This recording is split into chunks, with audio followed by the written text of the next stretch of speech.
everybody, and welcome back to another fun, festive weekend. We left the sound on the TV, so it is echoing. In case you didn't know, I did this on purpose because it sounded amazing with an echo of my voice in the background. But that being said, I hope you guys all saw a wonderful debacle and started fantasy players like I said this past Thursday because there was a lot of impacts in that game. But before we get into that, as always, you got my wonderful co-host here, Mr. Wheels. Welcome back. Didn't have the mic set up. Rookie mistakes. They happen. Welcome back. He's got two jobs. It is Make sure he can speak into a mic and mute the TVs. We are on a special free-for-all Friday 8 p.m. show that we will be adding into our rotation of shows during the week. And we hope that we get more engagement with chat and, obviously, playoff implications with the upcoming games that we will talk about today for Saturday. All right. And I completely agree with you. But before we get into any of that, what happened on Thursday, bro? So what happened on Thursday was the Chargers front office and the Chargers owners realized that Brandon Staley is the root of the problem for that team. Obviously, injuries did amount over the last few years for him over his 49-game tenure, one of those games being a loss in the playoffs, so he had a total record of 24-25. With that talented of a roster, offensively and defensively, you cannot be at or even below 500, in my opinion. You are wasting prime years of Justin Herbert. I think, like I said on my video on TikTok, you have some untapped potential that Brandon Staley has yet to get out of Justin Herbert, and I felt like he was slowing the acceleration of Justin Herbert's production and just talent altogether. Well, I haven't heard that one yet. So you think Staley is the... How can you slow the acceleration of a guy who's playing phenomenal? I mean, you think he can be that much better? I think he can be. Okay, I don't disagree. You know me, I was a huge Herbert fan coming out of college. Yeah, I was too. Obviously the injuries definitely hurt Herbert this year. You lost Mike Williams early in the year. You drafted Quentin Johnston, who we did not like and has struggled all year. I think he has 3 touchdowns. He hasn't produced from what I would have taken him at as first-round potential. I think he was, 20 or 17th or something? Who? Quentin Johnston. When was he? He was a first-round pick. I can't remember when he was drafted. Quentin Johnston was just drafted last year. I know. I'm trying to say what pick he was. Oh, I think he was like 17th or 22nd. So, yeah, I mean, they were back to back to back. It was like Quentin Johnston, Jordan Addison, Zay Flowers, boom, boom, boom. So I think it was between 18 and 21. And when you compare him to Zay Flowers, Zay guys Flowers, around Jordan him. Addison, Right. Tank Dell, guys who were drafted around him and later than him, he just hasn't produced. And like Ryan said, he's a body catcher, and we all agreed with him on that. And he does show the spurts of Calvin Benjamin 2.0 with his production on the field. I think they were trying to just draft the guy that was big and would fit that system, but the issue is with that team, I think you need a speed guy. I think you need a guy that go vertical where Justin Herbert can throw him deep, where Justin Herbert is very accurate throwing deep, and he doesn't have that. I mean, Keenan Allen is more of your over the middle. He's your over the middle guy. Mike Williams has been injured. Last year he got injured with the back injury. Yeah, this year he was injured again. You have Joshua Palmer, who I guess you can consider your speed guy, but he's not a top guy on most teams. 21, 22, 23. So he was drafted before Zay Flowers and Jordan Addison. That was the order. It's just, yeah, and he wasn't in our. I don't think he was in our top 5 but for wide receivers. No, if you look at our big board 100, he was like somewhere in the 30s. But let's be honest though. I mean, if you look at who was drafted there, I don't think they were expecting to play Quentin Johnston this year. They signed Mike Williams to a long-term deal 2 years ago. So the expectations were Mike Williams was supposed to be there, Keenan Allen, Quentin was supposed to be the third to get some type of reps. I mean, look at what Seattle did with JSN. They did the same thing. They slowly implemented him into that offense. That's what I'm saying. So whereas Zay Flowers and Jordan Addison were day one starts. Oh, yeah. Well, Jordan Addison stepped up big, obviously, with a JJ injury. Tank Dell, another guy who stepped up huge. But I mean, Jordan Addison was turned in to number 2 over KJ Osborne immediately. Yeah. Like, he became the number 2 immediately. He had that type of progression quickly. They saw that, and that's, I think, the issue with Quentin Johnson. I think Quentin Johnson's best years, I hate to say it, are in college. It happens to a lot of receivers. And I wouldn't argue.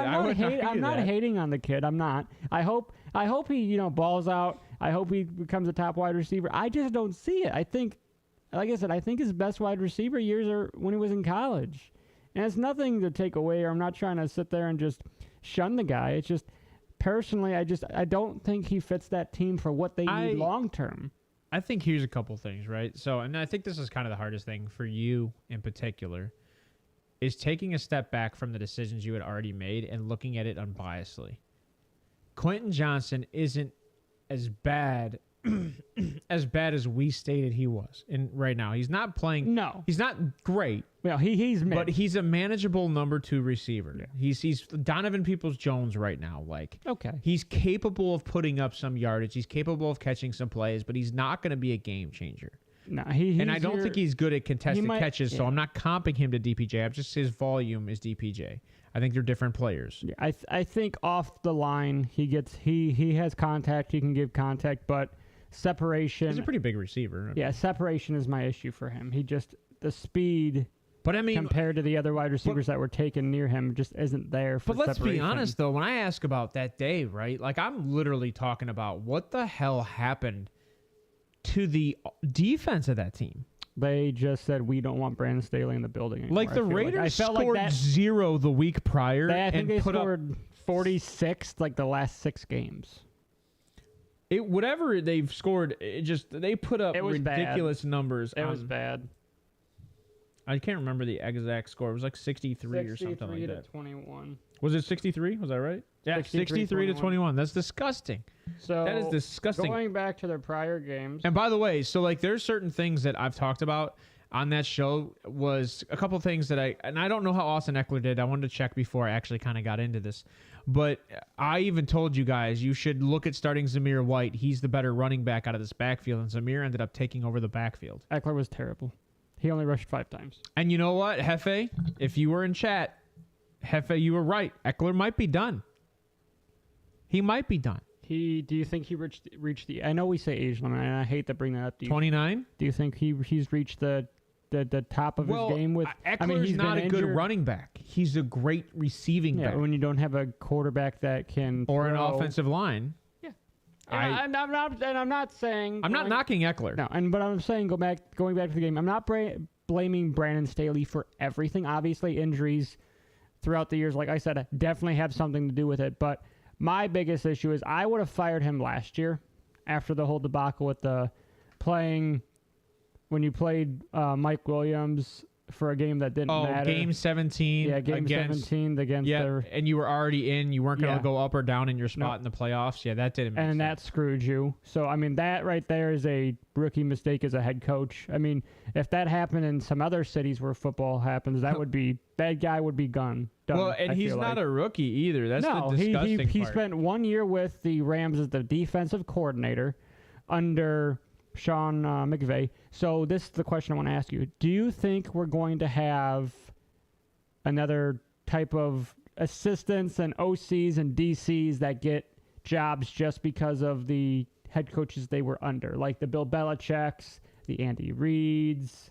Do you think that we're going to see that more? Yeah, we kind of already are. Brian Dable. You're going to see it again out of San Francisco, I think. And then I think there's one other. Bieniemy. You might see it with Bieniemy. But Bieniemy I feel like Bieniemy is kind of separate because Bieniemy he's evolved that offense with Sam Howell, and I feel like Sam Howell is playing the best of his ability with Bieniemy. Right. Well, I mean, a lot of people said he should have gotten the opportunity last year when it came to the Patrick Mahomes situation, and that nobody wanted to give him an opportunity, and then he's been kind of like shafted. I don't know if he wants the head coaching job. I don't know if he does. I don't disagree with you. I actually was talking to Ryan about this slightly earlier today, and I said that Bieniemy might know his own limit. Yeah, he knows he's a good think OC. That he can be a great OC. So and then we even brought up a couple other guys, like you go look at Dan Quinn, right? Dan Quinn is the defensive coordinator of Dallas right now. Yeah. Josh McDaniels, another guy who's a great OC, and he just has not been a great head coach. But I'm just saying, some of these guys have done the head coaching, and they've stepped back into their original role, and they've succeeded. Another guy who was a head coach and stepped back. Who? Jim Schwartz. He was a head coach at one point. Yeah, Jim Schwartz is one of those guys we talked about too. Yeah, and it's and I don't think a lot of people are like, oh, Jim Schwartz is going to get a head coaching job. I don't know. I think he might. I think he might get an opportunity, but here. I think that he doesn't like. Some people just don't like that. They don't like, and it's not that they don't want the opportunity. I have never seen Jim Schwartz so happy around a football field as he is with the Browns sideline. So it's weird. It's going weird. Off of that, like you said, I'm not saying that some of these guys won't be great head coaches, but some of them just like the safety and cushion of, hey, you know what? I'm a good OC, good DC. Like you said, I know my abilities. He's still making six figures. I don't want all the cameras on me. I don't want to be blamed for everything. And I'm not saying that's a bad thing, but Bieniemy, he's a great offensive coordinator. Jim Schwartz, obviously, this year, a great defensive coordinator. Both of them will get looks this offseason. There's 5 head coaching opportunities on average every year in the NFL, which I think there will be. I mean, you already have, 3 this year? Well, you got the Chargers, the Raiders. I think Washington. The Patriots, I do think. I don't want to jump the gun on the Patriots. I think there's a lot of talk on the Patriots. I don't know. I hope it's not true. I don't think Belichick retires regardless of what happens there. I think he goes to a different team. But we named 4 there? I wouldn't be surprised with Buffalo possibly with how that. Well, yeah, Carolina. Oh yeah, sorry, Carolina. Thank you. So you right there's 4. Right there's 4. Like I said, on average there's 5 teams. So both of them are going to get looks. I do agree with you where I don't think Jim Schwartz leaves because Jim Schwartz has already done that as a head coach. Bieniemy has not. I think Bieniemy, like we said, likes being at a certain point of an offensive coordinator where he can run the plays, run the offense, and that's his baby. And same with Jim Schwartz. I agree. And you could say, well, I'm a fan of the Browns, so I don't want to see him leave. If he leaves, I wish him the best. You know what I just realized? What? And I was talking to Ryan about this also a couple days ago. So when players get injured, what happens to that salary? I honestly do not know. So I think what happens, and that's one thing I just don't know. Basing this off the New York Jets salary cap, the Browns were leading with $39 million, right? Yeah, 24% of our roster, I think, is on the IR I shared in the group. Right. So that post. We just signed Joe Flacco. $4 million highly incentive, right? It's all incentive. Is it? Okay. So. Oh, yeah, it's 500,000 million. What, million and a half? So it's $2 million to win the Super Bowl. That right there is half the contract. It's $1 million to win the AFC Championship. That shows you what this front office thinks this team can do, though. And what Joe Flacco thinks this team can do. I agree. I think they think that they can make it through the playoffs. And so, but I'm just saying, when you're looking at that, there is a lot being said there. I mean, the Nick Chubb, the Deshaun Watson, and once we get through this, I want to bring something else up about So only $19 million has hit the cap for Deshaun Watson this year. Oh, yeah, because it got reverted to a signing bonus that then was put in dead cap. No, he was 35. No, he was $35 million. That was his cap hit prior to the injury. It was $35 million. I thought Nope.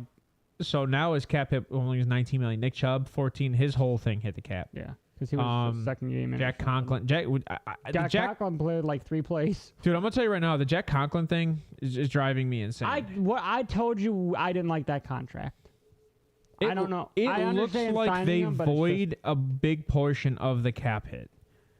Because his dead cap was supposed to be $28 million this year. So how does that work? Is that reverted to the next year? It reverts to your leftover of this year. So it eats away at it. Yeah, so it'll roll over to next year because I think you can only roll over your cap for 2 years. Okay.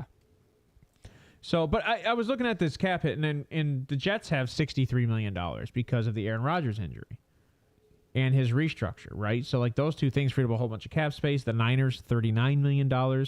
Now, me and Ryan were also having a pretty interesting conversation, right? Because Brock Purdy was on the talks, and he thinks that the only reason Brock Purdy will get a contract, and we've already talked about this, is because it's all Shanahan-based, right? And I don't want to get into that. Really, we'll hold off on. We'll hold off for a second. I'm not talking about. I don't disagree with him to a point. I do think he's going to get a contract because when you look around the NFL on the AFC side of the ball and the NFC side of the ball, there is teams that have struggled to draft and trade for quarterbacks. AKA the 49ers. The 49ers, the Broncos. Now Russell Wilson is playing well with Sean Payton. The Browns. The Browns. You have the Giants. I mean, Tommy DeVito's looking good, but what Packers. Do you know? Not Packers. Jets. Jets, Patriots, Browns. Yeah. I mean, there's a lot of teams. Pittsburgh's another team that questions are coming out of. Not the Colts. I'm sorry. Oh my God. Pittsburgh. I know. I already said Pittsburgh. Yeah, I already said the Steelers. Okay. Chicago. No, they're staying with Justin Fields. No, you just questions quarterbacks because they had Mitch. They had Mitch prior to that, and then Justin Fields is kind of the guy, but they're still not 100% sold on him outside of the last two wins. Matt Eberflus or Matt Eberflus. Sorry, Matt Eberflus will be, I believe, the next head coach fired. Because this team is better with Justin Fields. Obviously, you're better. I don't know. It's so the way they've been rallying. I don't know who to blame that on. That's what's hard for me. I want to see. Obviously, we're going to see every single play, every single down against the Browns. I want to see how he calls his offensive plays. I think you have to see a second year before you kind of are out on Eberflus. But even though I said that Eberflus was going to be one of the first, I know, but fired. You have 2 draft picks. The main question you have to ask Eberflus is, hey, are you fully invested in Justin Fields? I think you are. Term? And I think you have to be, because he brings a different level on that offense, just a different energy. You can see it in the locker room. You can see it on the sideline when he's out there and he's playing. And I agree with you that Tyson Bagent's won as many games as he has, and it's Tyson Bagent's he's vanilla pudding. Yeah, he's a good backup. He's vanilla pudding. I agree. He doesn't bring a lot of energy and tenacity to the team, and I completely understand what you're saying. But at the same time, it's like I think Justin Fields is good. It's going to take time and consistency, right? And I know they need some help on the defensive side of the ball or the offensive line side of the ball, but don't be surprised if they draft Marvin Harrison. I wouldn't be shocked, because you then have that matchup again. They were Harrison and Fields both obviously played together. No, they didn't. 1 year. Rookie year. Freshman year. Yeah. Fields, C.J. Stroud, Kyle McCord. Because this is the third year he's talking about coming back. C.J. Stroud was there twice. Was he? Shit, you might be right. Hold on. I thought they played together 1 year. No, Garrett Wilson. Hold on. Garrett Wilson played with Fields for 1 year. Because we had all of them at one point. No, Garrett Wilson played with him for 1 year, I'm pretty sure. You're probably right. So let's deal out of that. Let's get into Saturday's games before we get into the real hot topics today, which are going to be fun, as always. 18, 19, 20. You're just going to look at the year? Yeah, I'm just looking. I probably could have pulled it up faster because I have all those stat lines up. I can't type. You know me. No, I just think it's funny because I have a lot. I prepped just in case Ryan was in the chat. Because you know what Ryan was going to do. Nope, you're right. Actually, I am sorry. Yeah, they did not play 1 year together. My bad. I was wrong. It's all right. For some reason, it all starts to blur together, man. It all starts to blur together. Success did blur together. So it all starts to... With how good our wide receivers have been, because Julian Fleming, Garrett Wilson, Chris Olave, Marvin Harrison. Yeah, see, Kelly was right there with you. He didn't play, but he was there. He exploded in the bowl game. Okay. JSN, another guy who's there. Is Ohio State wide receiver you? That's not even questionable at this point. Especially with the Curtis Samuels played this year. Michael Thomas. Well, that's Michael Thomas. Right, but I'm just saying the way Curtis Samuels played this year, Michael Thomas and Scary Terry have already been very consistent.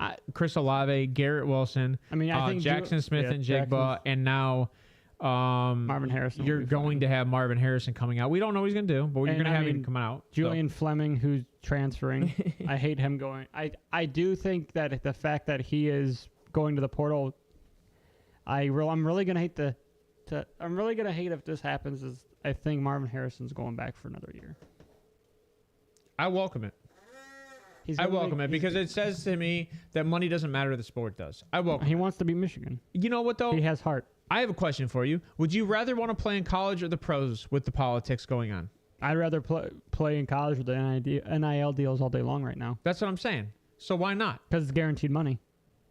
Your boy's back. You got that $2,000? You were right. You were right on Austin Eckler. You were right on Austin Eckler, Hefe. But I beat the Chiefs. We were right on them Raiders. Playoffs. You said the Chargers were going to beat the Raiders, there, big guy. You're wrong. So we're going to get into the Saturday games. Minnesota going into Cincinnati. Is this going to be disgusting? No, this is going to be a Bengals win by like 14 game. The way Josh Dobbs played.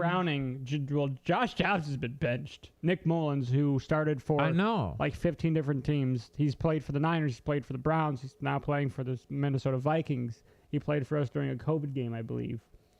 With who was the old running back we had that went to Jacksonville? What? Johnson. Oh, Dearness Johnson. Dearness Johnson. So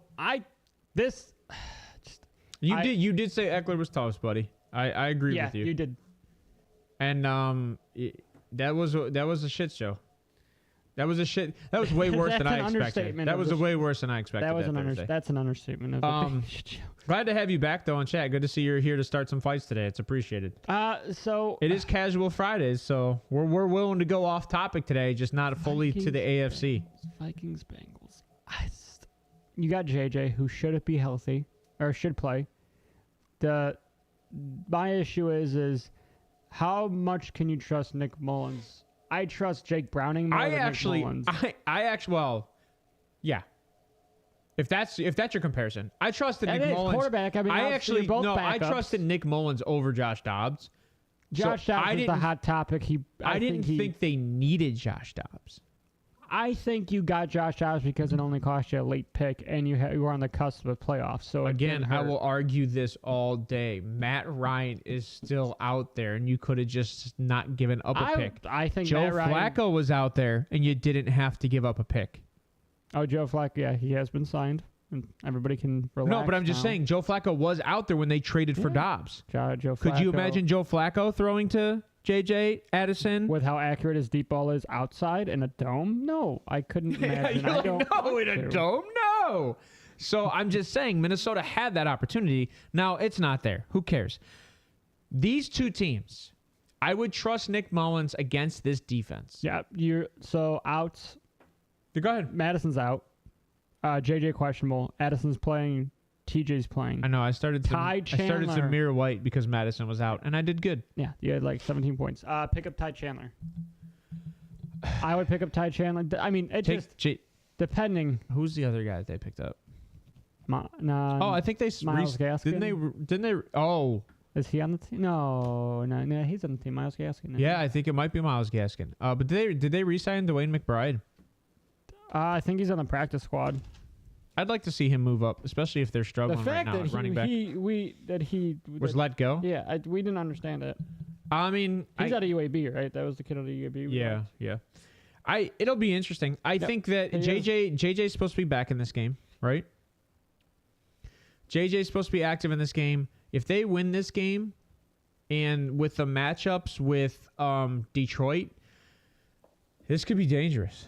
Yeah, you got Denver. Denver's playing Detroit in Detroit. Yeah, Detroit is. And Denver's hot right now. Detroit is just treading water right now. They are not looking good. So Minnesota, by the way, Minnesota can easily just catapult over them. You need to win these next couple games. Obviously, last week was important. You didn't win, so that's why they're saying, "Hey, you know what? We need to put the best product on the field to give us the best opportunity to win." And Nick Mullins is that for us right now. And when you come down to just wide receivers, running backs, I want to say the Vikings. I do. But I think with the way Jake Browning's been playing, the fact that he's been playing the last few weeks this well with this team. They haven't missed a beat. They haven't. They have not missed a beat with Joe Burrow out. I'm not going to bring up the whole Joe Burrow is overrated thing. I'm not. I've seen that online. I'm not bringing that up. I'll bring it up. Not right now. We'll get through the games, then we can talk about that stuff. I'll bring it up. You know what? That'll be a hot topic today because I think we should bring it up. Well, we should. Can we bring up the Watson thing too? I think we should bring that up. I think we should bring Jalen Hurts up, and I think we should bring Anybody who signed last year up. So Jimmy G. Because I'll tell you right now, there's a lot going on there. I definitely don't think that's a true statement. No, that's near impossible. That's like there's a quarterback controversy going on in Arizona. I said I was wrong, okay? I told you. I came out and said I was wrong. When you pay somebody $75 million for a single year, there's no controversy. You're starting that freaking guy. I told you I'll take it on the chin. It was a good topic to have. They got us talking. No, so controversy, and Cincy, no. Bengals will not win out. No. They got a hard schedule to win out. We'll get into it. Let's finish this game. But I'm taking the Bengals by 10. Okay, by 10 what? 10 points. 10 like Snickers? 10 yards. 10 points. So give me your score then. 24. He is injury prone. We talk about this all the time. Yes, he is. He's more injury prone than Lamar Jackson. Yep. We talk about this all the time. And don't get me wrong, I'm a huge 10 Snickers. There's my boy. What? Diabetes. Oh Lord. Welcome to the show, Ryan. Good to have you back in chat. No, I'm a huge Joe Burrow truther. I think Joe Burrow's that good. The only issue is that I just truly believe that Jake Browning and that offense are being as productive as Joe Burrow. And when you have the wide receivers that they do. It'll make a difference. I think it's going to make that hard to get rid of T. I really, truly do. But if I had to pick a game, I would continue with the Bengals because they have a hot hand at the running game, so they don't need to lean on Jake Browning if they don't have to. So what I would say is that I would take this team probably 28, and I think Minnesota's going to play a little better with Mullins. I'm going to go 28-24 Cincy. I'm going to say it's a lot closer than you. Okay, so I don't know. The Bengals. Yeah, I'll still take the Bengals, but I'll take 28-24 Cincy. What's the line for this game? I was in the process of looking it up, but I have 75 pages. I'm guessing it's going to be like 2.5. 2.5 to 3. The Vikings. It is 3 in favor of Cincy. So the Vikings are getting 3. Yes. So it's home field advantage. No, home field advantage is a point to 1.5. I keep telling you this. Vegas has changed that adjustment. I'm in the old school days. I never said you could trade Burrow. You must be talking to Hefe. I never said you could. No, I think Hefe said you trade Burrow. So. Yes, it's much. This team can stretch the field more with Burrow. Outside of some blown coverages, this team can definitely stretch the field a lot better with Burrow. Jake Browning is I want to say a lower level of Joe Burrow. Jake Browning is Nick Foles. I think that's a stretch. Nick Foles was a beast for the years that he played, especially I don't hate that. I don't hate that because Nick Foles was a great compliment to Carson Wentz. So yeah, I do like that take. Nick Foles can't play a whole season. There's a lot of guys. We do agree. This team is much better. Yeah. I think he said that just to agree with you. No, I don't see the controversy. Don't do that. About. Don't do that. Don't do that. Oh, God. Oh, look at Kelly. Dang it, I'm Ryan. Out. Bye, guys. Yeah, don't do that. We're going to get into that after we get into the games, Ryan. But yeah, so I like Chase this week, Chase Brown. I like Joe Mixon. I like T, and I like Jamar Chase. I think those are kind of obvious at this point. He had a big week last week. That big 74-yard run. That was a huge. And you know what I found out after that game? That Gesick did not have him on his taxi squad. He dropped him like 3 to 5 weeks earlier. Did you pick him up? No, Gesick got him back.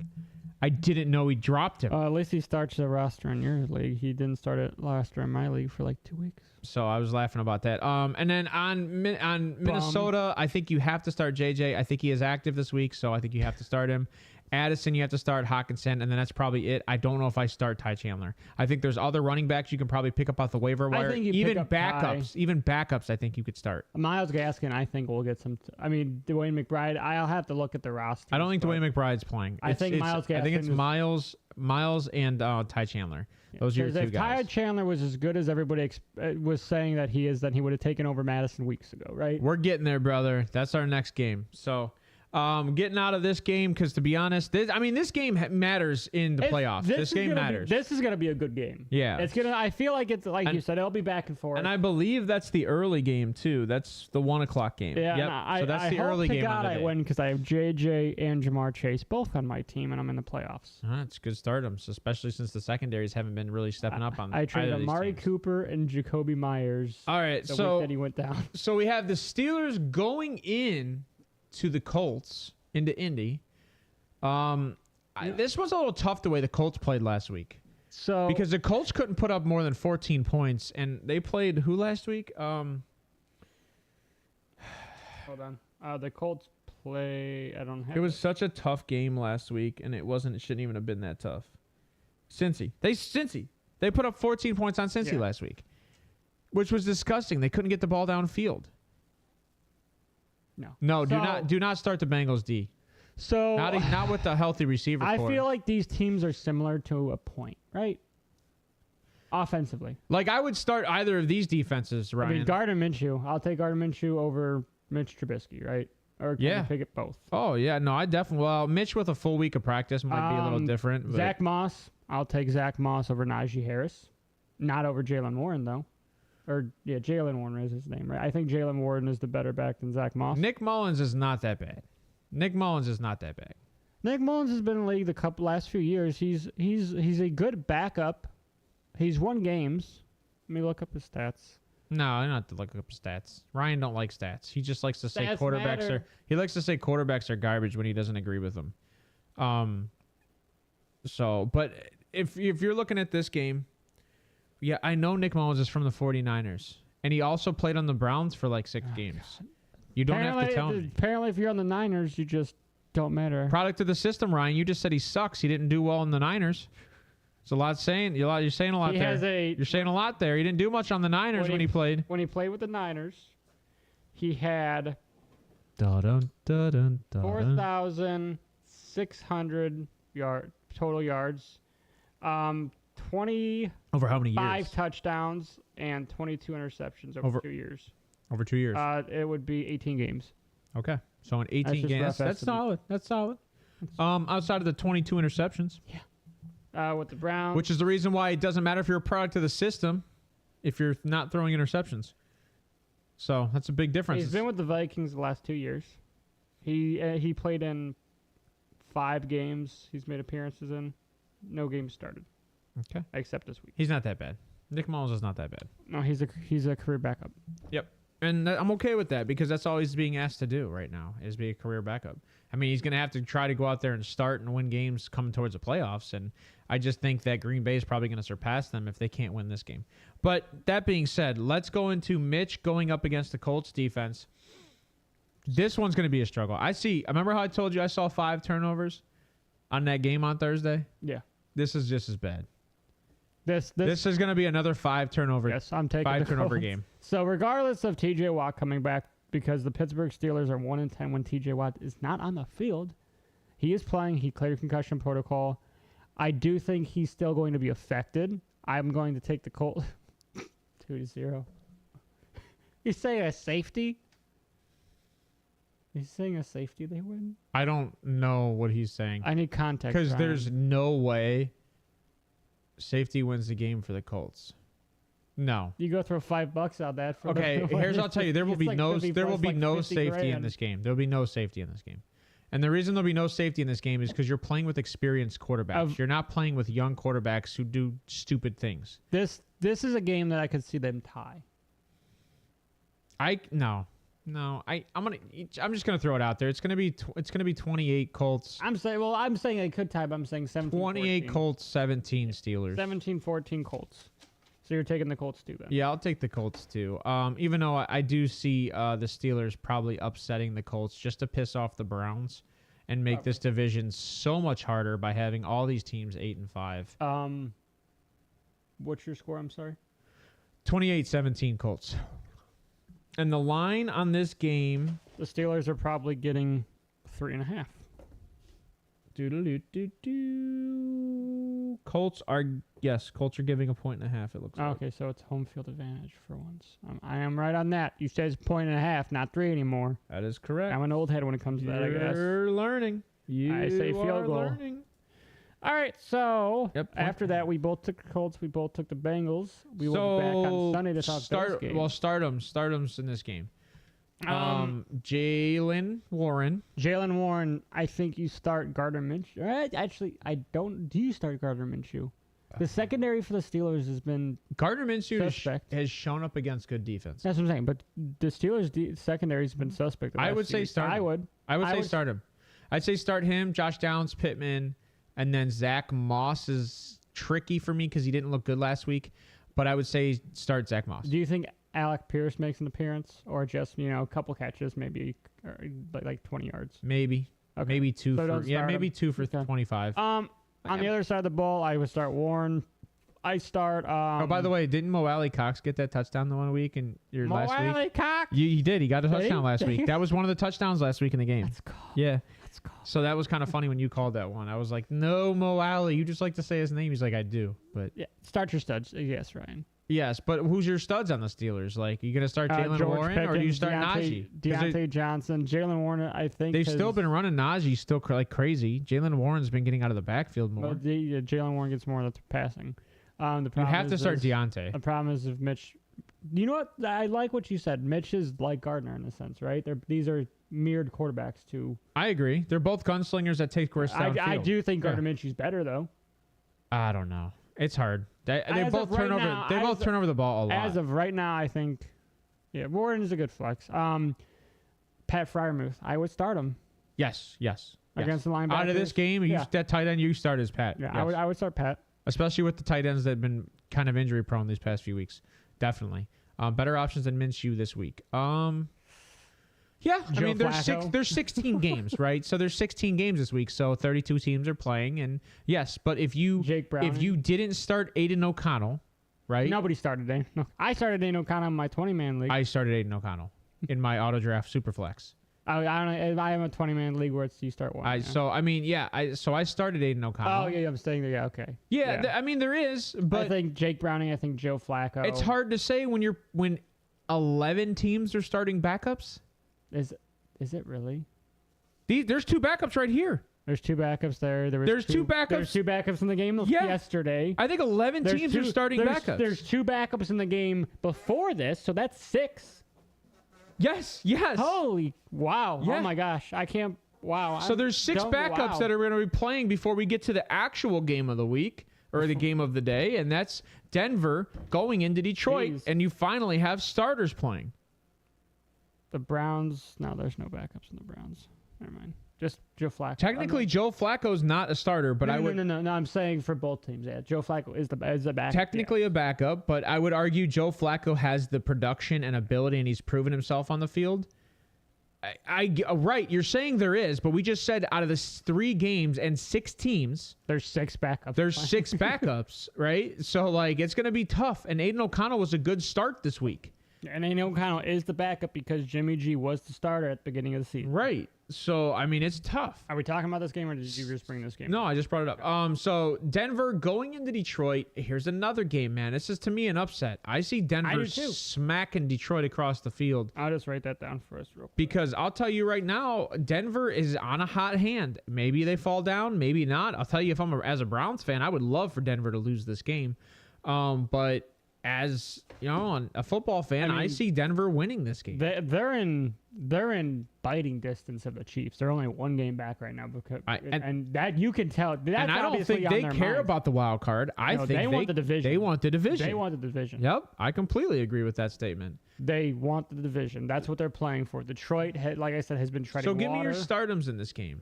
Stardoms, obviously, agree with Ryan. You start your start. I told you last week not to start Laporta, and you didn't listen to me. And he only got 2 points. I do not start. I start Laporta this week. I think you do start him this week because Denver's not good against tight ends. I start St. Brown. I start Laporta. I start both Monty and Gibbs. I start Javonte Williams. Oh, dude! I start Cortland Sutton. I start both quarterbacks. Monty and Gibbs. Do you play Jaleel? Jaleel McLaughlin. No, because Javonte the last few weeks, they came off the bye. I think he had like 18 points. He produced very well. He ran the ball a lot. McLaughlin, I think, is more of the guy that catches out of the backfield. But I don't know how much they're going to do this against the defensive line of the Lions because I think they're going to try to get it out quick. Okay. Yeah. I drafted Javonte Williams late in my league, and I tried to get rid of him at some point, and everybody hated him. And then he started going off, and everybody wanted him right before the trade deadline. So it's kind of funny. Yeah, Javonte's the guy there. Hey, Ryan, you don't just say stuff to say stuff. They're both being used at a 20%, and Jaleel's getting more touches than P. Ryan. So when you're looking at the passing game, it's been more P. Ryan, but he's not getting any yardage out of it. Yeah, and P. Ryan's on the field. He's a blocker. Yeah, thank you. P. Ryan's on the field for a blocker. You saw that in the playoff game for the Bengals last year, where Joe Mixon was just getting blown off when they wanted to leave an extra. Essentially, he's an extra lineman for blocking. And that's what P. Ryan did. And I think that's what the Bengals were missing at the beginning of the year. It was a good blocking. Oh, yeah, no, the Bengals 100%. You could say he's third, but it's just when you're looking at the depth chart, they're all playing 20%. So it doesn't really kind of matter whether you're third or not. Like, if you're a starter and you only get 20% of the snaps, I don't care if you start the first down. Like, I don't care.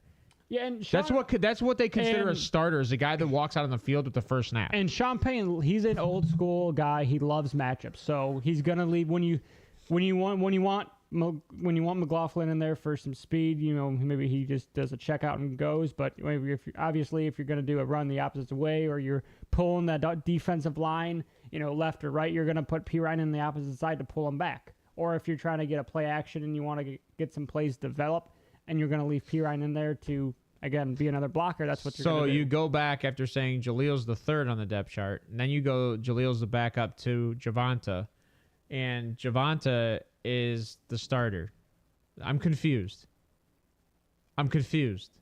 But in reality, Javonte Williams is the starter on that team. You're starting to piss me off, you little piglet son of a bitch. And Jaleel is the backup. Oh, so you're saying he rests and P. Ryan's the big back.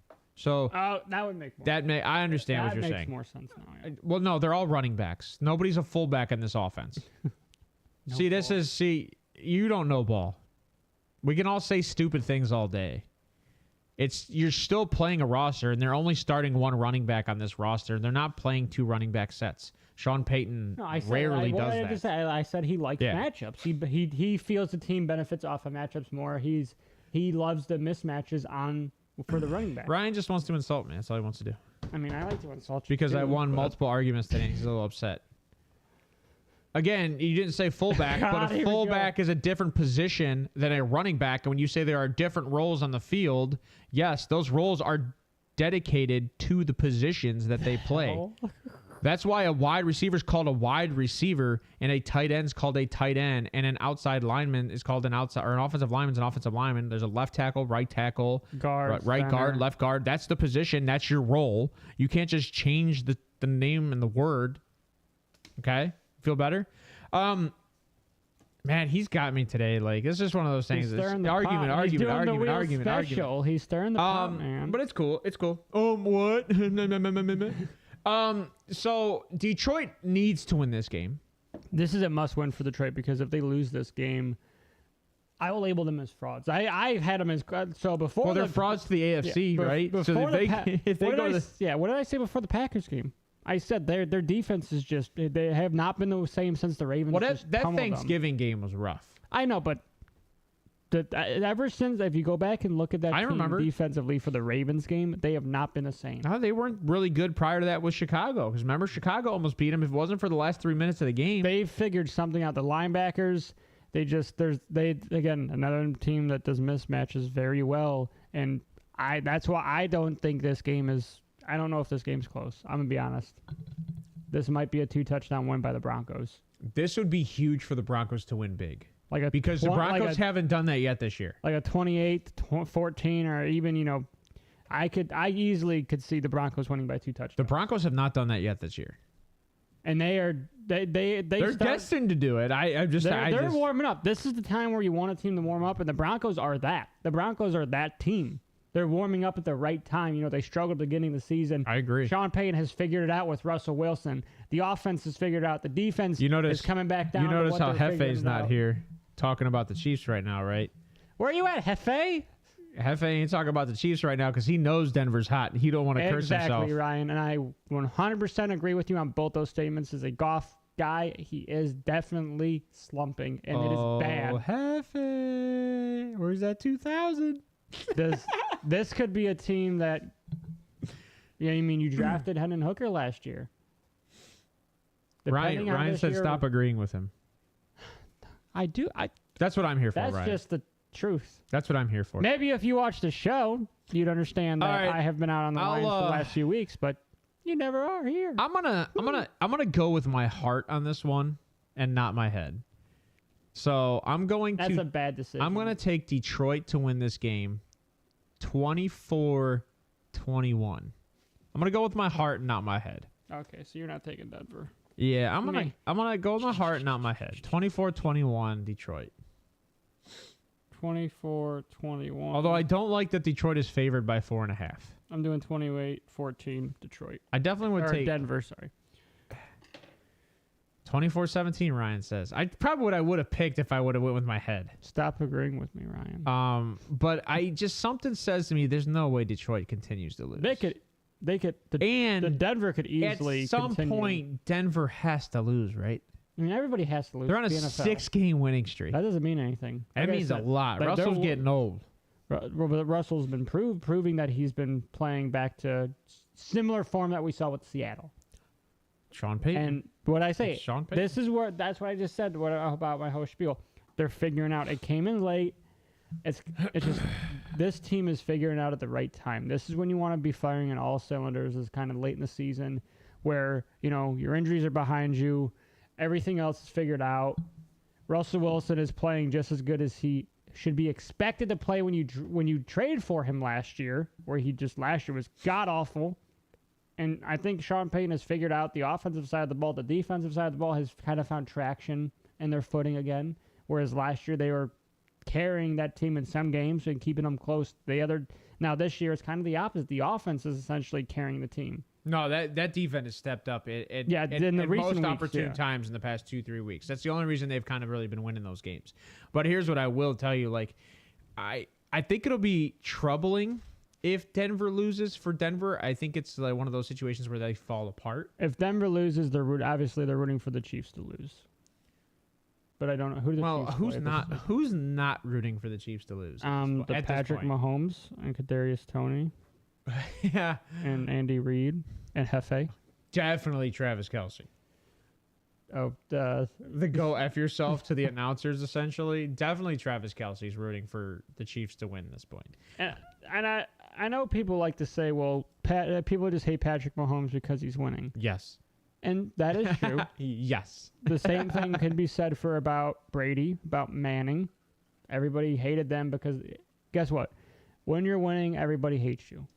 Because you're the one that has the target painted on your back constantly. They want to be better than you. They want to jump you. They want to win against you. So obviously, he says I'm here for the downfall of the Chiefs. Me too, Ryan. That's an AFC North fan for sure, right there. Anytime any other team goes down, we're happy. It's just the AFC North. It's just I would love to see the Chiefs play 1 year in the AFC North because I don't know if they get more. I don't think they get double-digit wins. So let's have a serious conversation since we were talking about Sean Payton. I know it's a conversation we had a little bit earlier today, but we weren't on the show. We weren't live.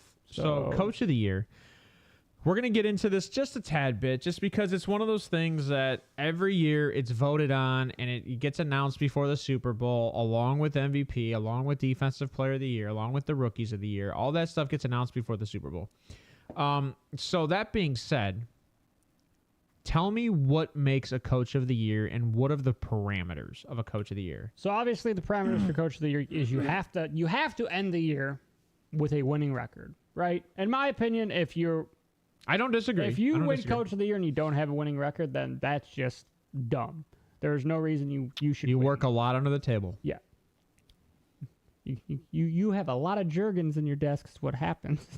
Maybe. But no, so for me to consider a coach as a coach of the year, I want to see how you develop the offense throughout the year. I want to see how you script games. I want to see how you adjust in game, not just coming out first couple of drives and then coming out into halftime. I want to see how you adjust mid game.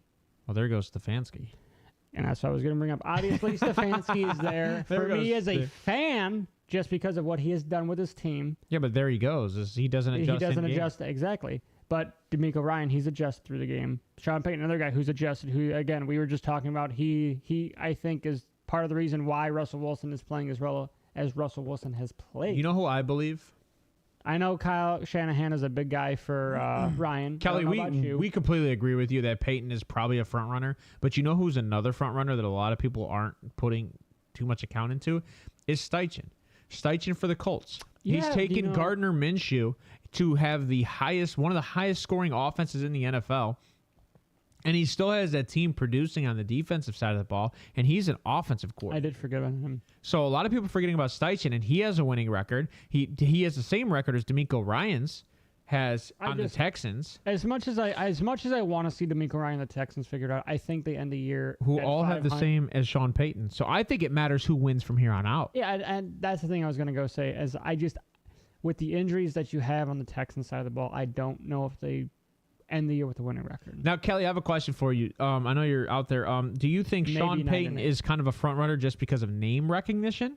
Because I would argue that Steichen and D'Amico, who are new head coaches coming in, have a one-up for me because they are rookies. Well, no, they're outperforming expectations, whereas Sean Payton was expected to step on this team and turn it around.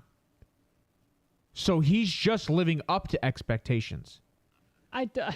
See, that's one of the parameters for me, and you said this kind of earlier today, is to exceed expectations makes you the coach of the year, which is the reason why someone like Shanahan, right, is not in our conversation because Shanahan's doing what we expect Shanahan to do. It's the same thing with some other people's statements about Brock Purdy. With that talent of a team, you should be winning. Right? I agree with that. The recency bias, what have you done for me lately kind of argument. Yeah, I kind of agree with that too. I do agree with Callie on that. I don't disagree with your statement about the one-up for the head coaches that are exceeding expectations, like you said, that weren't expected to see. No, that's what it is for me. That's what I'm saying. I don't disagree with you. That's where it's hard. I mean, we're talking about 3 teams that are 7-6. All 3 teams are 7-6. The only other team that you throw a name in there for would be the Browns because of what they've dealt with this year, and they have the best record out of those 4 teams. And like I said, so it's as a fan, it's a lot harder for me to separate.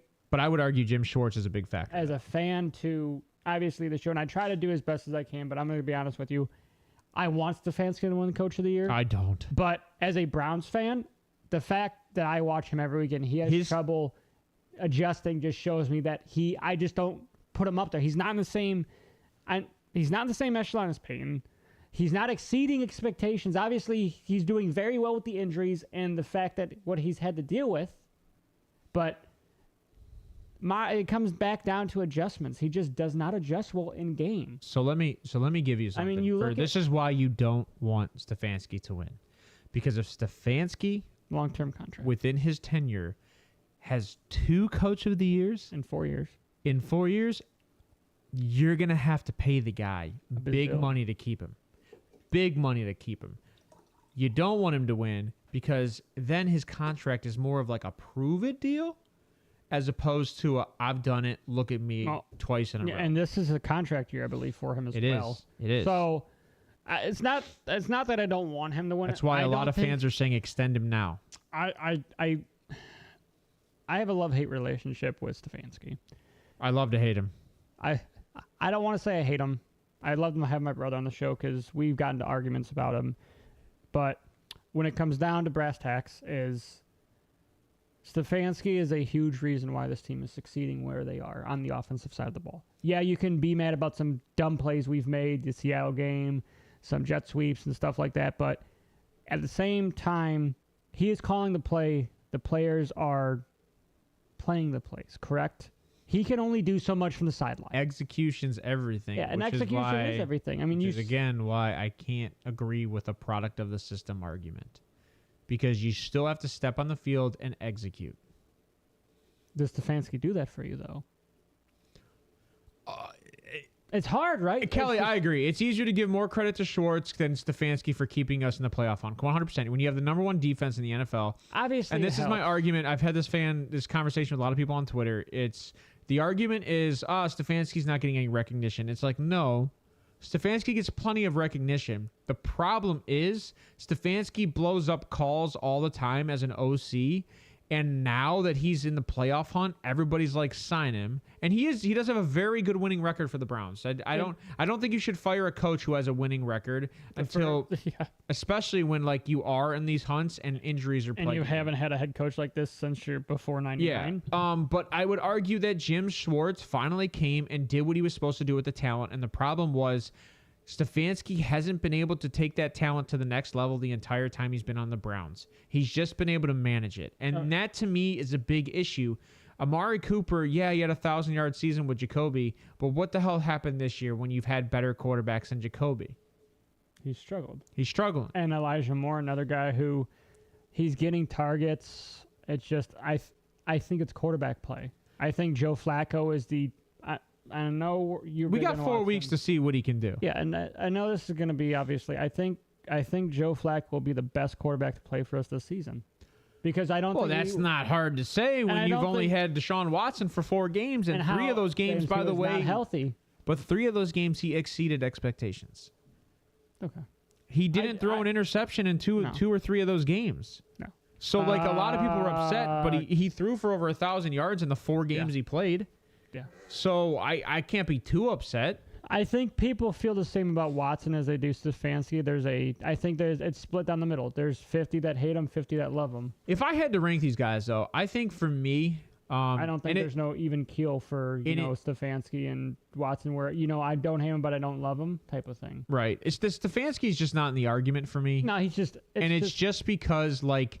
This is that exceed expectations rule. Like, you were supposed to do this. Now, you've exceeded expectations after losing so many players. Yeah, but you struggled at the beginning of the year mightily. That's my point. You were supposed to do this. This is where you were supposed to be. That's where I point to Peyton. Yeah. I think Sean... Sean Payton, remember my argument? He was supposed to do this. Sean Payton was expected to turn Denver around. Denver was only a quarterback away a year ago. And then they got the quarterback and the coaching sucked. And then they went and got Sean Payton, right? And I said it was going to take about 3 to 6 weeks to turn this team around. And that's kind of what happened. That's what I said. It's people want to bring up, I did say Dan Campbell was a top 5 head coach earlier in the year. I still do believe that to a point, but as of right now, he's not coach of the year for me because your side of the ball isn't winning. The defensive head coach Dan Campbell cannot win his side of the ball, and it has regressed the last 5 weeks. So for me, and in the NFL, name matters. It's DeMeco Ryans, Sean Payton, Steichen.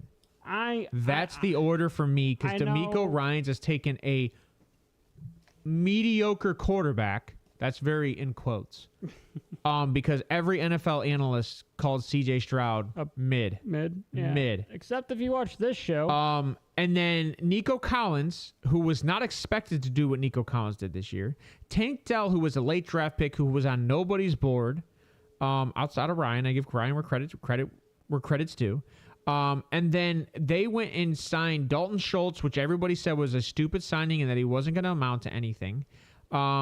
They signed Devin Singletary, who did nothing in Buffalo, which we all said he was going to be better anywhere but Buffalo. But he has all these weapons that never produced anywhere. And DeMeco's a defensive head coach. So you called the DeMeco Ryan hire weeks before it happened. You were 100% behind him all year. I was with you there. I did not call it, though, but I love the DeMeco Ryan. It made too much sense. It made too much sense. Prior player. Yep. He's got history with the team. He's got history with the team. He knows what it's like to be on the field, blood, sweat, tears. He knows what it feels like. And he also knows what it's like to run a good offense. And granted, he didn't run the offense in San Francisco, but he got to sit beside somebody that did run a decent offense, Ryan. And I don't think DeMeco Ryan wins it just because of the injuries. I think they're going to... And that's not his fault. That's not his fault at all. It's the same argument as Stefanski. You sustain injuries. It's not an excuse. But let's say this.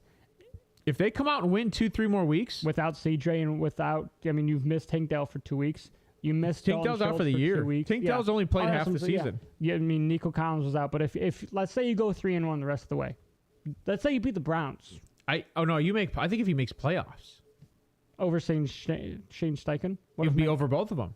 It'd be over Denver and Shane. Over Peyton and Shane. I think he's easily. I the don't arguable. hate that argument. I'm gonna. But go I do with find it Peyton. funny we're only talking AFC teams. There's not an NFC team I'd put in this conversation. People are gonna say Nick Sirianni, another guy who's not exceeding expectations. That team has looked terrible. the How is last few Sirianni? weeks. He's not exceeding. No, how is he even in the conversation? They just lost the last 2 weeks. Because it's when people look when fans.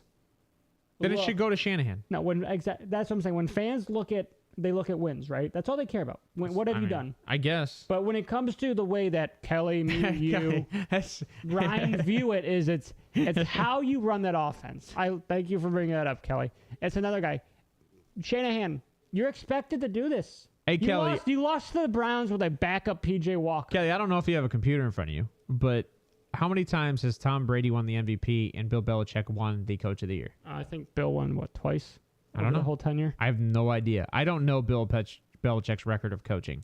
I know that he's one of the greatest coaches to ever coach, and I just don't know if him and Tom Brady ever won a stat the same year. I really don't. Hold on. How many times?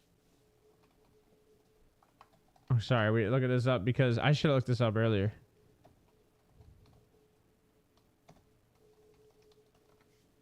Tom Brady's MVP seasons 07, 2010, and 2017. So he has 3 MVPs.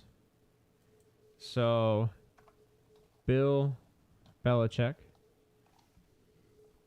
03, 07, 2010. So 07. I believe 07. those were all Super Bowl years, weren't they? I don't know. But 07. So 03, 07, 2010. Hold on. You said 03, 07, and 10. So 07 and 10, they both won it. I think Dak wins MVP over Purdy, so Shanahan can buy the Coach of the Year. Didn't they win in 03 against St. Louis? I don't know. That's before Brady, I think. Yep, 03. So they won 2001, 2003, 2004, 2014, 2016, 2018. No, Brady was there in 03. Okay, well, he didn't win MVP. No. Yep, Tom Brady was there. Yeah, I think he's the only one with rings. So I guess you could both win it, but Dak, first off, Dak's going to flop this week. So Dak's going to be in the MVP talk until he plays Buffalo this week, and all of a sudden he turns into Dak again. Yeah. So that's just how I feel. If we talk about MVP talks, I could sit here and talk this all day.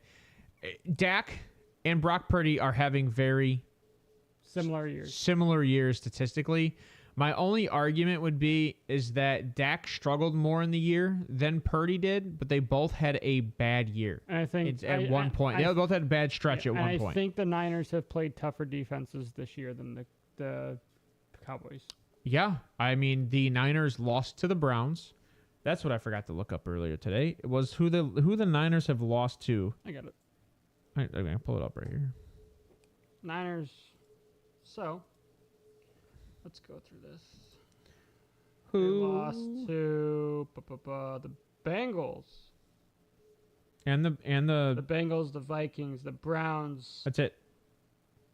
Those were the 3 weeks that they were without Debo, wasn't it? So 3 weeks. Well, we took Debo out. We took Debo, Christian McCaffrey out of the game. Yeah.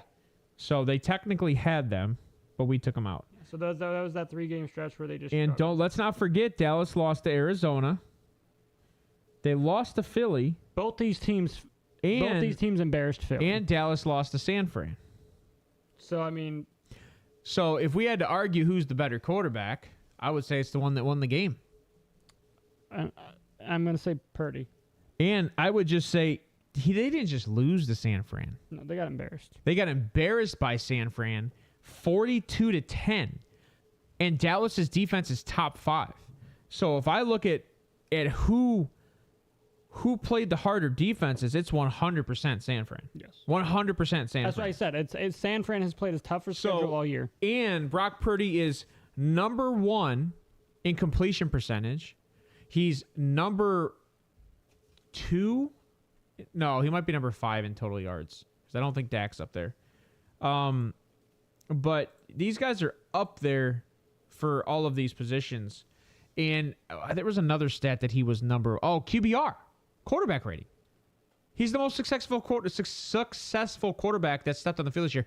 And he's the only quarterback this year to have a perfect passer rating in a game. Perfect. Brock Purdy has made strides since his rookie season when it comes to throwing deep. He's completed an NFL high 65.9% of his passes, 27 of 41 that have traveled 20-plus yards for 860 yards, 9 touchdowns, and 1 interception this year. So the fact that people are saying he doesn't throw deep, he's not a product of the system. Is not true. He's not a product of the deep. system.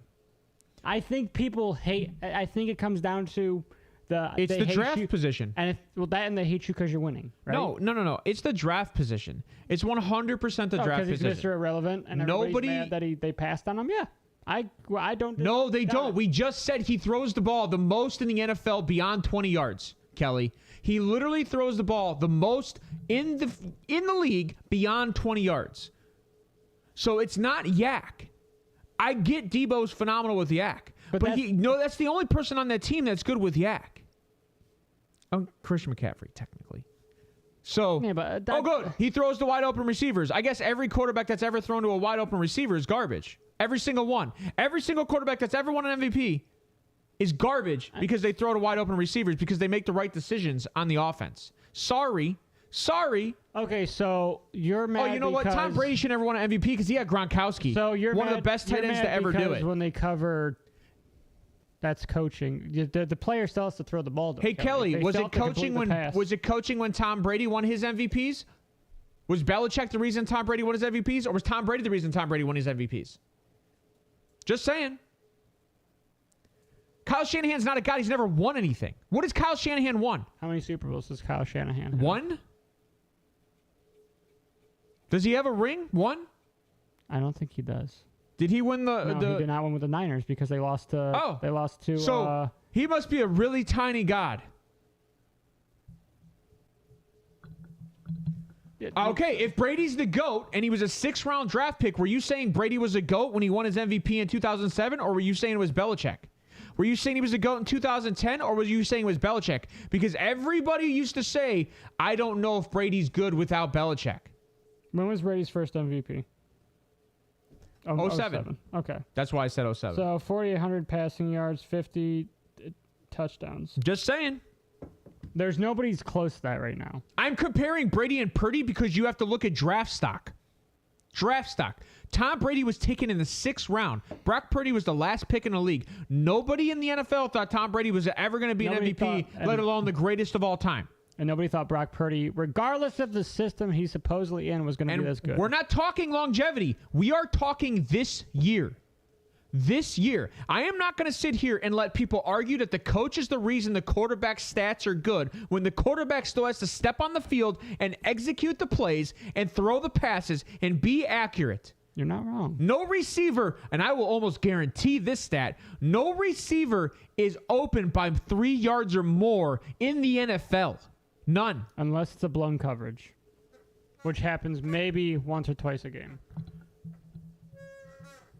Again, the Niners aren't going to let him Jimmy walk. G had one good year, maybe 2. He didn't play a full season for more than a single year. He was injured every year, even with the Patriots. He had one. He had one full season. It was last year too. No, we had one in because he tore his ACL. He had one in like 2010, like when he first came into the league. Just you can say it's product of the system. It's not a product of the system because Brian was mad because I made this really huge example. Was like, did Christian McCaffrey succeed? And he's like, Christian McCaffrey's running back. I go, yeah, but he stepped in, right? He played quarterback at some point in high school and college, and then he stepped on the field, right? Right? Yes. And he lost that playoff game, right? So if it's a product of the system, anybody should be able to step in and throw. Oh, wait, didn't you just say Nick Mullins? Why isn't Nick Mullins still there?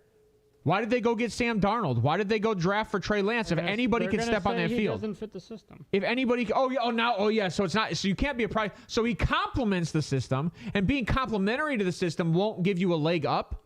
All right. Johnny Manziel looked good? No, he So, didn't. Johnny Manziel was one of the worst quarterbacks in the league, and he threw more interceptions than touchdowns. Kelly, which year did Jimmy G have an unreal stats? Because if you want to say unreal, He had a 4,800 year, I think. 2019, he had 4,000 passing yards, 27 touchdowns, 13 interceptions, and Brock Purdy's almost surpassed that already and has less interceptions. That's what I said. Brock Purdy's on pace to go 4,600 yards this year. Brock Purdy is a better quarterback right now than Jimmy G has ever been. No. See, here's the argument, and this is what's exhausting. I am not saying Brock Purdy's a lifer. That's not coming out of my mouth. Cam Newton was a one-hit wonder. Trent Dilfer was a one-hit wonder. Trent Dilfer, oh my God. There are quarterbacks that can play good at certain times in their career, and there are quarterbacks that play good all the time. I don't know if Brock Purdy is a lifer, but I'll tell you right now, I'm not taking away his ability to step on the field and put stats on the board. Not taking that away, because that's exactly what the MVP is for. It's for the guys that step on the field to put these stats on the board. No one's out there saying it's, was it Mike McDaniels, coach of the Miami, or Josh? Mike McDaniels. Mike McDaniel. No one's out here saying last year that Tua is a product of Mike McDaniel's system when he was throwing for over 3,500 yards mid-season. Nobody's saying that when Tua was the argument in the MVP. And I know you've heard these arguments before. We've had this argument. Oh, now you're going to say Tua's a product of the system when you said Tua has one of the best abilities to perceive a receiver open? It's because of so I feel like Ryan says people are products of the system because of talent. No, Ryan doesn't understand what he means by product of the system. Product of the system is an easy argument for him to make. Tyreek makes Tua. Guess what? Every freaking quarterback has a star wide receiver that has won MVP. So just because the team has talent, you say that he's not MVP. So Josh Allen has Diggs. Tom Brady had what? Randy Moss, Julian Edelman, Wes Welker. That means we take away his MVPs just because of the star wide receivers he had. Peyton Manning had Marvin Harrison Sr. Patrick Mahomes, Travis Kelce, Aaron Rodgers, Devontae Adams. Aaron Rodgers, Devontae Adams. Lamar Jackson, probably his best year, but he ran it all. It's a weak argument. Patrick Ryan, Mahomes, Tyreek Hill, Travis Kelce, Tom Brady, Rob Gronkowski. I do know what you think of Josh Matt Allen. Ryan, Julio Jones, Cam Newton, Christian McCaffrey. No, not that year.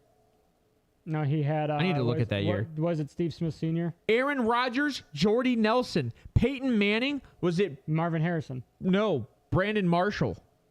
Oh, with Denver. Denver. Yeah.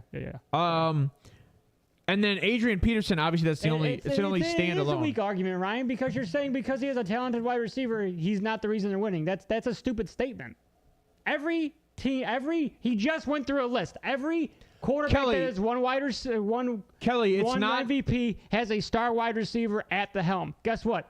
Just because the Niners can draft and make trades, you're mad. I get it. But you can't sit there and blame Purdy that he is the product of the system. No, he is the system that is making the Niners work. You know what I love about this argument, by the way? It's just a lazy argument. Tyreek Hill, I agree with you, Kelly. Tyreek Hill should be the standalone MVP this season, especially if he breaks 2,000 yards. If it wasn't a quarterback award, Tyreek it's not a quarterback award. Adrian Peterson won 2012.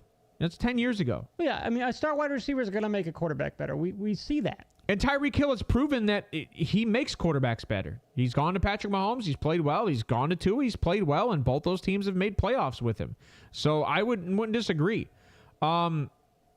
Oh yeah, I agree with that. But he also had Calvin Johnson. Stafford got Galladay paid, bro. Yeah, he also had Calvin Johnson though. He did. Yep, at that that's time. What I'm saying. All these guys that they want to bring up, they've had star wide receivers. Hey Ryan, why is Darnold not doing what Purdy was doing? Who has more experience? Yeah, so why? Okay, if so why is Darnold not there? Why isn't he starting? Yeah, okay. Yeah, why wasn't Trey Lance starting over Purdy? Why did he get traded for a 5th round to Dallas? Yeah, why didn't Trey Lance start over Purdy? Someone tell me that one. Hey, you can talk about Ayuk. What did Ayuk do with Jimmy Garoppolo? He's mediocre. No one was hyping Ayuk's name up. He was mediocre for 3 years. He wasn't going to look like he was going to live up to his potential. Brock Purdy comes in. Now he's all of a sudden a stud receiver. Okay? Now, we can't forget, these guys were all on these rosters prior to today. Trey Lance didn't do anything. What do you mean Trey Lance did? Trey Lance didn't do anything. He was a bust. Trey Lance is a bust. He's never going to amount to anything. They could get draft capital from Lance, not Purdy. No, they didn't. They got like a 6th rounder. They got a 5th. I think they got a 5th for Lance to Dallas. I don't disagree with you that you're not going to get much out of Purdy because he was bottom of the barrel. And You said Trey Lance did, so back to when I was arguing, it seemed like you were saying that he did do something. That's why I said Trey Lance didn't do anything. Because there's many quarterbacks that have played in the system who have not succeeded. Many. So who's your MVP, Ryan and Kelly? Trey started over. Okay, here's how it went, right? Jimmy Garoppolo, injury. Trey, injury. Brock Purdy, no injury. Held on the rest of the year. The reason why they started Trey over Purdy is because you had 3 first-round picks invested in the guy when you traded up for him. Of course you're going to start him. Don't say Trey doesn't fit Lance's system or Shanahan's system because you said he's a product of the system. Therefore, every quarterback can step in and fit the system. So Dak doesn't deserve it, in my opinion, because he has CeeDee Lamb. I don't care about Mac Jones in Shanahan's it's system. Exactly what you're saying. We're talking about what's happened, not what could happen. Okay? Mac's not in Shanahan's system. And guess what? If Mac won in Shanahan, or Shanahan won in Mac, he probably could go get him right now. Traded up for Trey Lance. If he wanted Mac that bad, he would have traded up for Mac. Yeah, right? 100%. Shanahan did not want Mac. You're talking out your ass. Mac was like a 12th round pick or a 12th overall pick. Oh, no. Pick. You know what he'll say? The GM wanted Trey Lance, not Shanahan. That's what he'll say. That's going to be his argument because he doesn't know Shanahan. He's just assuming that based on what he heard, that Shanahan wanted Mac. And as soon as Trey Lance got drafted, I looked at my brothers and I laughed. That's not going to work out. I would have quit my job if I was on the 49ers. That's not the truth. If they wanted him, he would have drafted him. Yeah. Trey Lance was drafted before just Mac an FYI, Jones. that's just like the Carolina Panthers saying they wanted C.J. Stroud right After now. the fact. Yeah. After the Everybody fact. wants him when he's nice, new, and polished. When he looks good. Ryan, sucks when I know your argument before it happens. All right, so what else we got to talk about? Because I think I'm about to tap out. I want to say, I want to see you go back and tell me a quarterback who won an MVP who didn't have a number 1 talent on that team. Why do we look silly? Because we're bringing facts and truth to the conversation as we look silly? No, Ryan, actually, you never brought up the argument that the GM wanted him over the coach. I just knew you were going to say that because it was an easy cop-out for your argument. You can sit there and insult us about how we look silly and how we do this and how we do that, but when you look at the game, Brady had Rob Gronkowski and Randy Moss and Gronk and Julian Edelman and Wes Welker. God. So he had weapons. I can't do it sometimes. I can't do it. Like, are we going to say that he didn't have weapons? 100 quarterback MVPs. Probably can't name half the guys, but let's go back to the list. I did. Patrick Mahomes and Aaron Rodgers and Lamar Jackson was the last 5 years. Lamar Jackson was the only guy, but Lamar won because he had like 1,700 rushing yards he in a single season, and he threw for 3,500. So Lamar was probably the only true MVP candidate when you want to talk about MVP, right? He had no help. I'll agree with you there, yes. He had no help. No. I mean, outside of Mark Andrews, there was really nobody else on that team. He made Edelman. Edelman went to... Didn't he go somewhere else and still play well?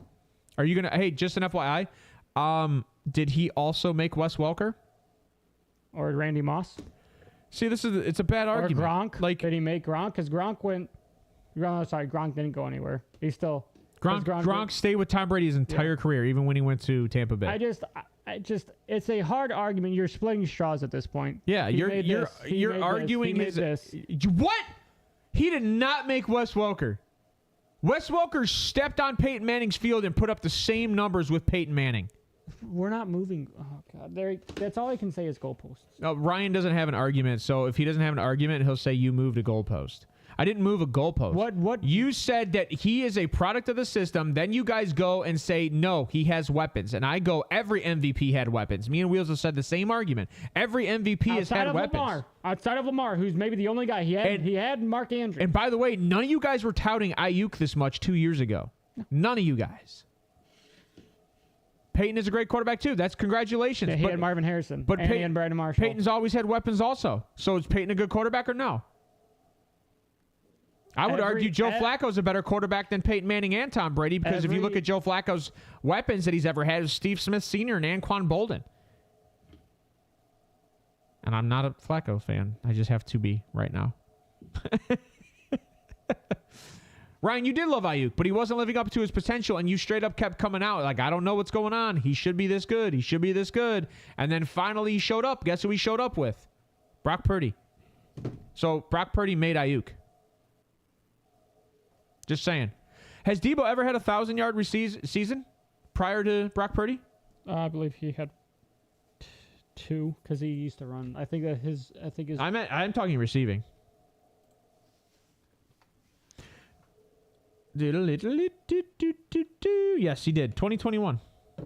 Oh yeah, and the first year that Tom Brady won the MVP, guess who he had a wide receiver? KJ, Randy Moss. What a freaking surprise! Yeah. 07. Randy Moss. 2010. Yeah, he had Randy Moss. And 2017. Ooh, 2017. 2017, I know it was... That might have... I wonder if that was the year that they brought in... Was it LaFell? Brandon LaFell? Brandon LaFell? Yeah, I don't know. I wonder if it was. They had Wes Welker, Kelly Washington, Dante Stallworth, Randy Moss, Chad Jackson, Jabbar Gaffney. Never heard of that guy, to be honest. And Troy Brown. He was a punt returner. So that might have been his best year with no weapons. I mean, Dante Stallworth was a pretty good wide receiver, too. Yeah, he was. For sure. For sure. I mean, Wes Welker, Dante Stallworth, and Randy Moss. I guess those guys made Tom Brady. Right. Randy Moss was definitely established before he went to Brady. He was at the end of his career when he went to Brady. So what I'm saying is he had talent around him when he won the MVP. Yep. It's no different. Hey, by the way, are we going to argue Randy Moss is worse than Deebo Samuel right now? Because Randy Moss is way better than Deebo. 100%. Way better. Without a doubt, Randy Moss is way better than Deebo. So, Tom Brady didn't deserve it that year. Randy Moss made Tom Brady. See, it's a bad argument. It's lazy. And I'm not trying to insult you. I am. I hope you don't think I am. I'm just saying, from my point of view, I see where we're splitting hairs, and obviously we're not going to agree, which I'm fine with. I like this. I like it. I can't argue he made talent. You're right. I 100% can. Oh, Edelman and Amendola were nothing without Brady. Nothing. No, but I mean, Moss, Welker, another Dante Stallworth, all those guys. And Wes Welker was a stud with or without Brady. And when he left and went to the Broncos with Peyton, he was a stud. Yeah. Did he? Yeah, he went with Peyton to the Broncos. You right? obviously, I understand your argument, but you don't know quarterbacks. You don't know quarterbacks. You weren't calling Justin Herbert anything to look at. I was. You were calling C.J. Stroud. I don't disagree with that. We all called C.J. I don't disagree with that. He called Tank Dell. I'll give him that. He did call Tank Dell. Oh, I definitely know quarterbacks. I definitely don't like Aiden O'Connell, and you guys were all about Aiden O'Connell. I do know, but what do you mean? Oh, and no, he's talking to me. He's talking to me. I do. But I definitely didn't. I was not an Aiden O'Connell fan, and I told you straight up front. Aiden O'Connell. Ryan, you liked Aiden O'Connell. He was in your top 5. Stetson Bennett, Mr. Alcoholic. Where's he at? Yeah, you know quarterbacks, don't you? Who was? What? Aiden O'Connell. I did like Aiden So O'Connell. did he. He was on my list. Oh, no. Hell no, Kelly. I did not. I've watched all of his NFL film because I did not expect Purdy to get drafted. No. He wasn't even in my radar. I completely agree with you. But I'm not going to sit here and watch his film and say, nope, it's 100% Shanahan. You can see when the guy is making adjustments. You can see when he's pivoting his eyes and making it through his reads in less than 3 seconds. You can see these things. You can see his maneuverability in the pocket. You can see him scramble in the pass rush. You can see him extend plays. You can see him throw the ball out of bounds when he's supposed to. You can see these things and still not say he's a product of the system. He is a very capable quarterback. I would argue just under an elite status right now. He's top 10 for me. So that being said, I don't think we have anything else to talk about other than if we just want to continue this argument where it's not going anywhere. Oh, it won't go anywhere because Ryan just hates Purdy. He doesn't like anything about Purdy because of his draft stock. It's 100% his draft stock. Aiden was I liked Aiden. No, Steve hated Aiden O'Connell. I liked Aiden O'Connell. You can ask Steve that. I was a very big Aiden O'Connell fan. I didn't say he was capable. I said he's just under elite right now. So I would argue that Brock Purdy, with the statistical season he's having, I agree with that statement, Ryan. Is Stroud and Stroud only. And to be honest, if Stroud were healthy this week, I would also agree that Stroud's the MVP over both these quarterbacks. I don't hate that. Because Stroud Another statistically guy who's exceeding expectations. I still think he gets Offensive Rookie of the Year even with the injury. I think so. I don't know who. I mean, Addison's up there, but that's about it for Offensive Rookie of the Year, I would think. Tank Dell was up there, but he's injured, done for the year. Oh, no, Puka Nacua. It's Puka Nacua and CJ Stroud. It's Puka Nacua and CJ Stroud for those guys. God. Yeah. But yeah, I think Puka. Yeah, it's Puka Nacua and CJ Stroud for that position. I still need to look at the defensive rookies because I still think there's some lapse in judgment for some of these guys that haven't been looked at yet. Because they're not really talking about all these rookies that are playing. They just like they didn't talk about them all last year. You know, they left a lot of guys out of that conversation. Yeah. So, because Derek Stingley, remember, was in the conversation. The safety for Houston, I can't remember his name ever. But he was also in that conversation for me, and they didn't talk about either of those guys. No. It's in the past podcast. What's in the past podcast, Ryan? I think I was talking about quarterbacks.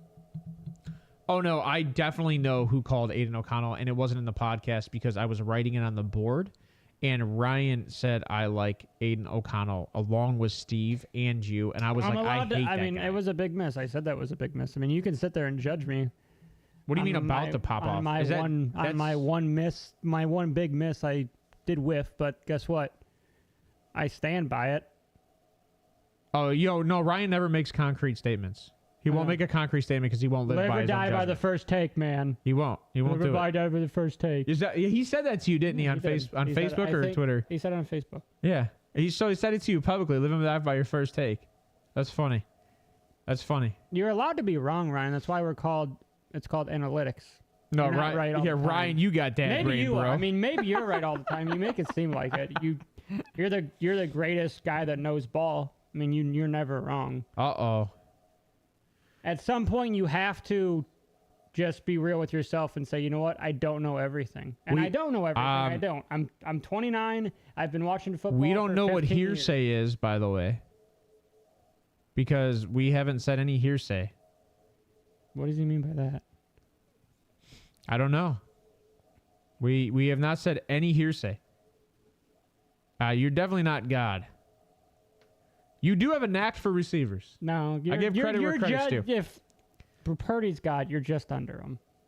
Oh, you got to look at the camera when you say shit like that. That's perfect. Purdy's God, you're just under him. Oh, baby. Oh, baby. Oh. Hey, that being said, Ryan, thanks for being here in chat today. Thank you, Kelly, for being here in chat today. Thank you, Hefe, for being in chat today. We appreciate you guys. Love the banter. Love the conversations. Hope you guys win some bets this week. I hope you guys get into it with some other family members about the MVP conversations because I'll tell you right now, it only heats it up and gives more input on the outside looking in because not everybody cares. And I'll tell you right now, national media doesn't really care about what you think. They care about what the feeling is trending towards. And what sells the NFL. And that's why, money, Kelly, right? I kind of agree with you. The league is trending towards Dak if he continues to play well. And Dak probably will win the MVP. So We're leaving because we've been live for like an hour and 40 minutes. What do you mean? Yeah, I have no idea. Ryan, are your feelings hurt? Oh, saying I was standing by you and I love Aiden O'Connell. Honestly, I thought you... Then I misspoke. I thought you were with me on Aiden O'Connell. I liked Aiden O'Connell coming out of Purdue. He was standing here when I was writing the board. This is why he's like, oh, we do hearsay now. No. I'm here. It's not hearsay when three people heard you, Ryan. It's a hearsay when it's your word against mine. But when three people heard you and you're the only one saying it the opposite, it's not hearsay. That's your dad brain. That being said, dad brain out. Later.